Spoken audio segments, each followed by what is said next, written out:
Baik, jadi gini Bu, setelah ini saya akan melakukan prosedur pap smear yang mungkin Ibu akan merasakan rasa sedikit tidak nyaman, tapi apakah Ibu bersedia? Oke, bersedia ya Bu ya.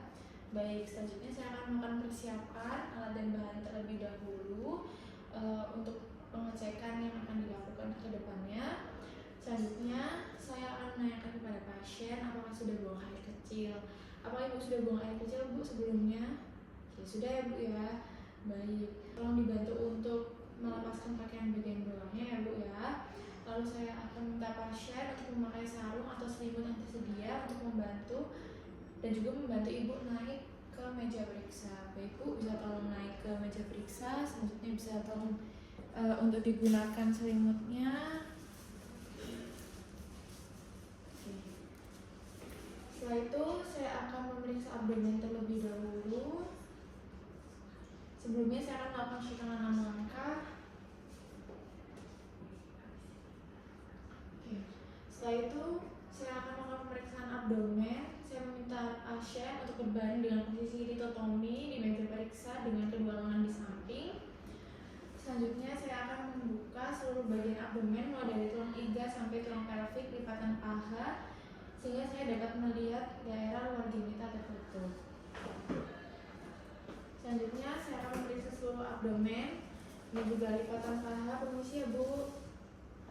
Lalu saya akan melihat apakah abdomen dari pasien rata, bundar, menggembung ataupun tenggelam. Lalu saya akan melihat lokasi dan kontur atau bentuk pusar atau umbilikus dari pasien. Apa ada tonjolan yang memungkinkan adanya umbilical hernia. Untuk memastikannya adalah meminta pasien untuk mengencangkan dinding abdomen atau batu. Tolong dikencangkan Bu untuk dinding abdomennya atau Ibu bisa melakukan refleks batuk. Ya, baik Bu, terima kasih. Selanjutnya saya akan melihat apakah adanya tonjolan atau massa yang terlihat pada abdomen pasien, memungkinkan adanya indikasi dari kehamilan, tumor, organ yang membesar atau adanya cairan maupun gas. Selanjutnya saya akan memeriksa warna kulit apakah normal, dan juga saya akan melihat guratan adanya scar atau tidak pada daerah kulit pasien, dan juga saya akan melihat apa adanya tanda peregangan seperti strie maupun ruang kulit seperti lesi. Selanjutnya, permisi ya Bu ya, saya akan melakukan palpasi. Sebelumnya saya akan menggunakan sarung tangan terlebih dahulu.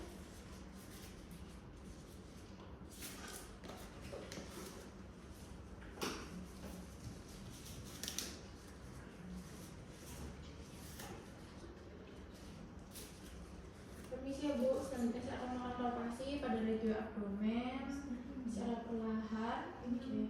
Ada nyeri Bu? Tidak ya Bu. Ada nyeri Bu? Tidak. Ada nyeri Bu? Tidak. Ada nyeri? Tidak. Baik. Setelah itu saya juga akan melihat ekspresi dari pasien apakah pasien merasakan kesakitan atau tidak. Lalu saya akan melakukan pemeriksaan menggunakan spekulum yang dimana selanjutnya saya akan menggunakan sarung tangan steril dan duduk di kursi yang telah disediakan dengan menghadap ke aspektus genitalis menggunakan kapas sublimat. Lalu saya akan membersihkan daerah vulva dan juga perineum. Selanjutnya saya akan menggunakan sarung tangan steril terlebih dahulu.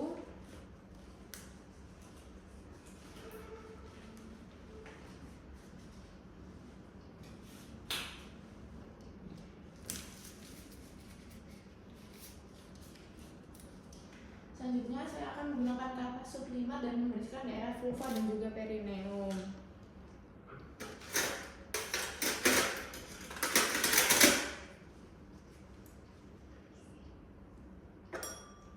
Permisi ya Bu.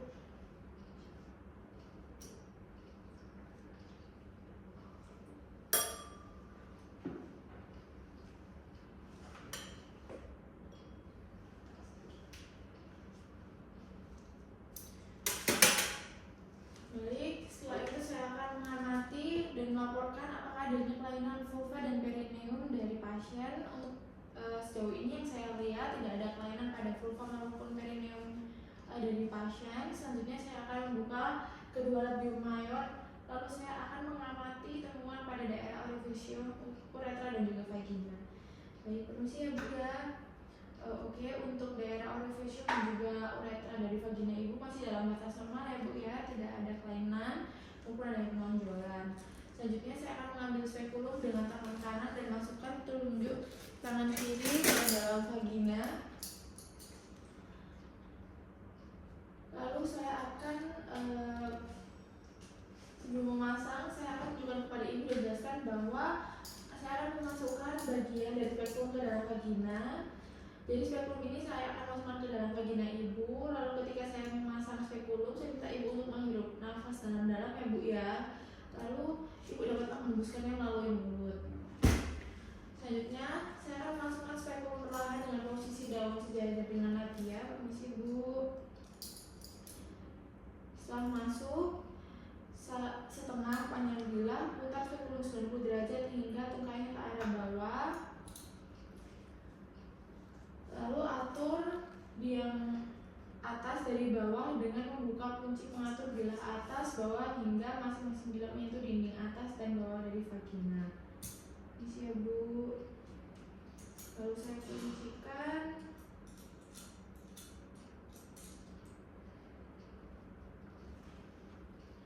Selanjutnya saya akan tekan ungkit hingga lumen vagina dan cervix tampak jelas.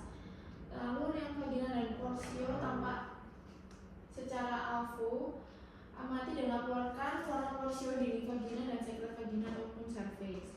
Di sini saya mengamati bahwa untuk dinding vaginanya juga dalam batas normal ya Bu ya, tidak ada bercak kemerahan maupun adanya lesi.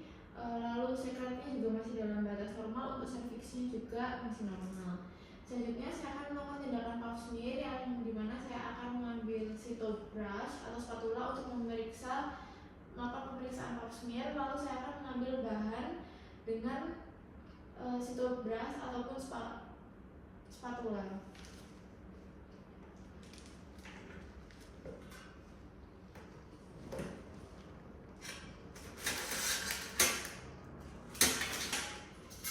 Permisi ya Bu ya, mungkin ada rasa sedikit tidak nyaman. Saya akan memasukkan spatula ke dalam daerah genital ibu.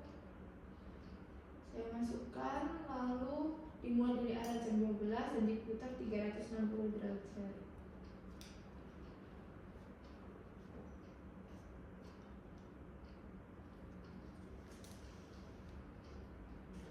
Selanjutnya saya akan membuat apusan dengan mengoleskan spatula pada kaca dengan membentuk sudut 45 derajat.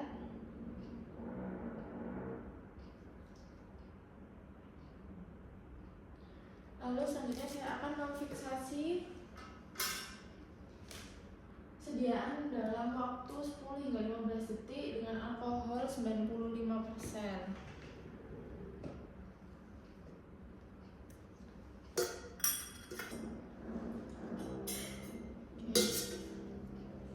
Selanjutnya saya akan melepaskan spekulum dan letakkan dalam wadah yang berisi cairan klorin 10%.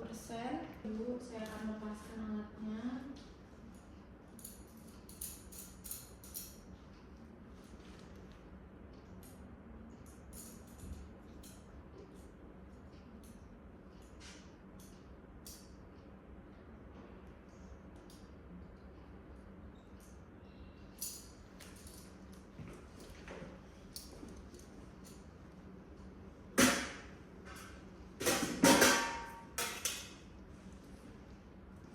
Selanjutnya saya akan melakukan pemeriksaan BEM manual.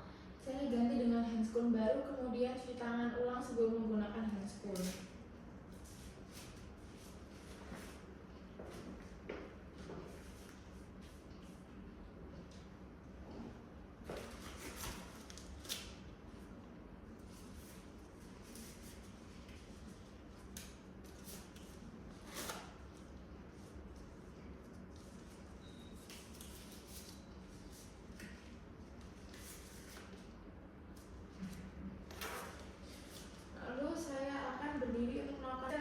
Vagina touche, di mana saya akan memasukkan dua jari saya, jari tunjuk dan juga jari tengah. Lalu sini saya akan memeriksa dinding dari vagina, kemudian untuk arah dari uterus ini antifleksi ya Bu ya.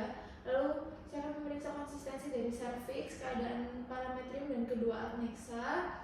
Saya pindahkan jari-jari tangan keluar bagian ismus, tentukan apakah ada tanda Hegar dengan mencoba untuk mempertemukan kedua ujung jari tangan ke tangan luar dan tangan dalam. Misi ya Bu.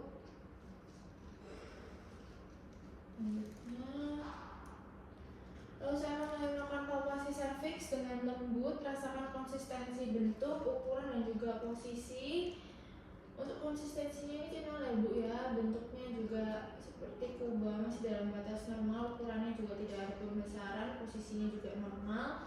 Lalu gerakan pula serviks secara lembut ke kanan maupun ke kiri. Oke. Lalu saya akan merasakan badan uterus, letakkan jari-jari pelvic hand pada ruang di belakang serviks dengan telapak tangan menghadap ke atas. Lalu saya akan meletakkan tangan yang lain secara mendatar pada abdomen di atas umbilikus dan tulang pubis. Perlahan-lahan geser abdominal hand ke arah simfisis pubis dengan menekan dari bawah ke depan menggunakan permukaan jari-jari. Pada saat yang sama tekan ke dalam dan ke atas menggunakan jari tangan yang berada dalam vagina. Berusaha menangkap uterus di antara jari-jari kedua tangan. Jika uterus bersifat anti-flat, akan terasa fundus di antara jari-jari kedua tangan sekitar 2-4 cm di atas tulang pubis. Jika uterus tidak dapat dirasakan, maka uterus tersebut masuk dalam kategori dari retroversi. Pada saat palpasi, uterus periksa ukuran, bentuk, lokasi, dan konsistensi mobilisasi dan apakah ada nyeri atau tidak. Ada nyeri Bu? Oke, nggak ada ya Bu ya. Baik, selanjutnya saya akan temukan ovarium. Lalu diingat kembali bahwa ovarium letaknya di belakang dan di kedua sisi uterus. Untuk menemukan ovarium kanan, saya akan menggerakkan telunjuk tangan untuk memeriksa persis di bawah dan di samping cervix di dalam lateral fornix. Lalu gerakan abdominal hand ke sisi yang sama searah dengan uterus. Lalu saya akan melakukan tekanan dengan tangan tersebut dan dorong ke atas dengan jari tangan pemeriksa.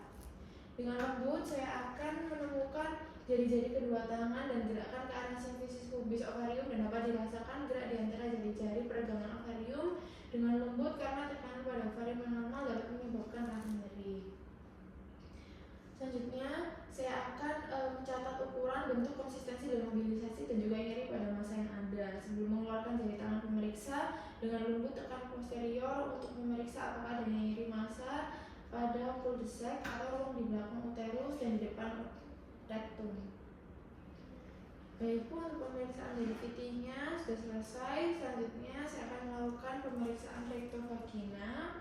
Perlahan-lahan saya akan masukkan jari tengah dengan pemeriksa ke dalam rektum dan telunjuk ke dalam vagina. Saat saya melakukannya, saya minta Ibu untuk nafas melalui mulut ya Bu ya, sehingga dapat melemaskan otot dari rektum. Baik, tentunya saya akan melubrikasi kedua jari dengan air juga dapat mempermudah dalam memasukkan jari tangan. Lalu saya akan memberikan tekanan yang kuat dalam dengan tangan lainnya berada di atas tulang pubis, sementara jari yang berada di dalam vagina menekan serviks secara anterior. Lalu saya akan menggunakan jari yang berada dalam rektum untuk merasakan permukaan posterior dari uterus. Uterus seharusnya terasa halus, geser jika dalam rektum ke atas sampai fundus dapat terasa. Lalu saya akan melakukan pemeriksaan adanya nyeri atau massa di antara permukaan posterior dari uterus dan rektum.